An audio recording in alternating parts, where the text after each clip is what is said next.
ത്രിയേക ദൈവത്തിൻ്റെ വലിയ തിരുനാമത്തിന് മഹത്വം ഉണ്ടാകട്ടെ. റെസ്പെക്റ്റഡ് അച്ഛൻസ്, ജഡ്ജസ് ആൻഡ് സഹോദരി സഹോദരന്മാരെ, ദിവ്യ സ്വഭാവത്തിന് കൂട്ടാളികളാകും. 2 പത്രോസിൻ്റെ 1-ാം അധ്യായത്തിൻ്റെ 4-ാം വാക്യമാണിത്.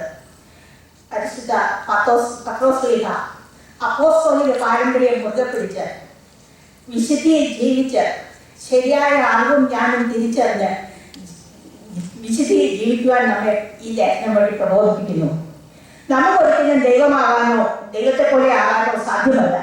പക്ഷേ നമുക്ക് ദൈവത്തിൻ്റെ ദിവ്യ സ്വഭാവത്തിനും ദിവ്യശക്തിക്കും കൂട്ടാളികളായി തീരുവാൻ സാധിക്കും. ഉൽപ്പത്തി പുസ്തകം 1-ാം അധ്യായം 26-ാം വാക്യത്തിൽ പറയുന്ന പോലെ ദൈവം തൻ്റെ സ്വരൂപത്തിലും സ്വാതന്ത്ര്യത്തിലും നമ്മെ സൃഷ്ടിച്ചിരിക്കുന്നു.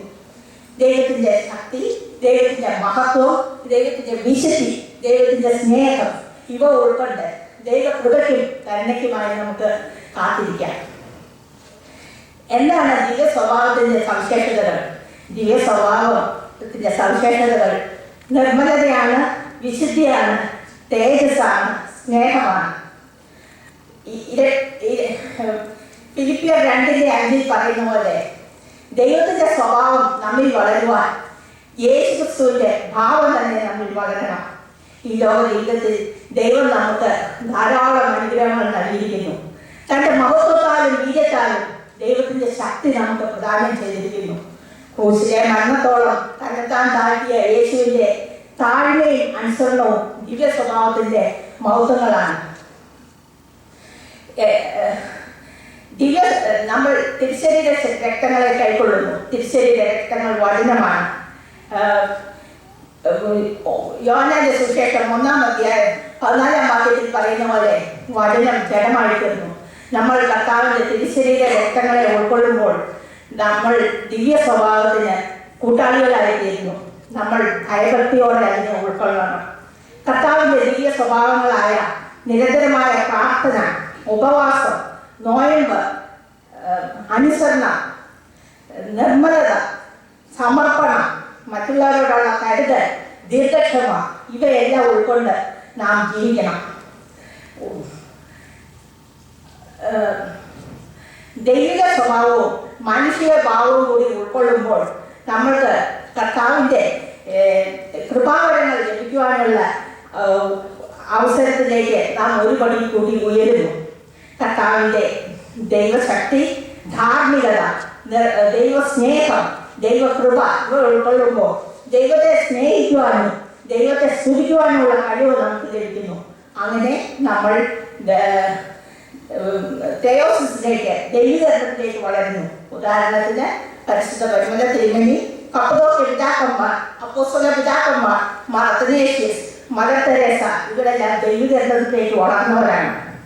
ദൈവം തൻ്റെ അതിമഹത്തായ വാഗ്ദത്തങ്ങൾ നമുക്ക് നൽകിയിരിക്കുന്നു. 1 യിരെമ്യാ 31:33 പറയുന്ന പോലെ ഞാൻ നിങ്ങൾക്ക് പിതാവും നിങ്ങൾ എനിക്ക് ജനവുമായിരിക്കുന്നു. അപ്പോൾ നമുക്ക് യാതൊരു ആശങ്കയ്ക്കും ഭയത്തിനും വഴിയില്ല. തമ്മിൽ സ്നേഹിച്ചും സഹകരിച്ചും ബഹുമാനിച്ചും നാം ജീവിക്കണം. 2 നിങ്ങൾ എനിക്ക് പുത്രന്മാരും പുത്രിമാരുമായിരിക്കുന്നു. മത്തായി ശ്ലീഹായുടെ 6-ാം അധ്യായം 9 മുതൽ 15 വരെ കർത്തൃപ്രാർത്ഥനയിൽ നാം സ്വർഗ്ഗസ്ഥ പിതാവേ എന്ന് വിളിച്ച് പ്രാർത്ഥിക്കുന്നു. അബ്ബാ പിതാവേ എന്ന് വിളിച്ച് പുത്രത്തിന്റെ ആത്മാവിനെയാണ് നാം പ്രാർത്ഥിച്ചിരിക്കുന്നത്. 3 പരിശുദ്ധാത്മദാനം നമുക്ക് ലഭിച്ചിരിക്കുന്നു.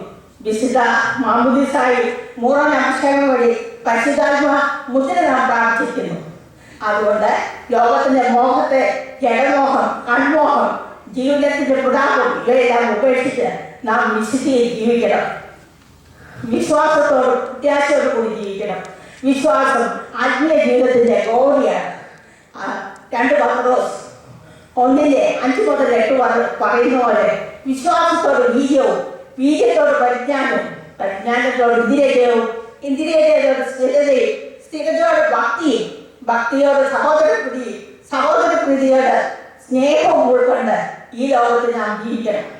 നാം നോമ്പും ഉപവാസവും എടുത്ത് പ്രാർത്ഥിക്കണം, പ്രവർത്തിക്കണം. യാക്കോബ് ശ്ലീഹ നമ്മോട് പറഞ്ഞ പോലെ പ്രവൃത്തിയില്ലാത്ത വിശ്വാസം നിർജീവമാകുന്നു. അതുകൊണ്ട് ചുരുക്കത്തിൽ നമ്മുടെ അസൂയയും അഹങ്കാരവും എല്ലാം ഉപേക്ഷിച്ച് നമ്മുടെ സമ്പത്തും ശക്തിയും ധനവും വിവേകവും കഴിവും മറ്റുള്ളവരുമായി പങ്കുവെച്ചത് നാം സമൂഹത്തിനും മാതൃകയായി ജീവിക്കണം. ദൈവത്തിൻ്റെ ദിവ്യ സ്വഭാവത്തിൻ്റെ കൂട്ടാളിത്തവും പരിശുദ്ധാത്മ ശക്തിയും നമുക്ക് അതിന് സഹായിക്കട്ടെ. Thank you.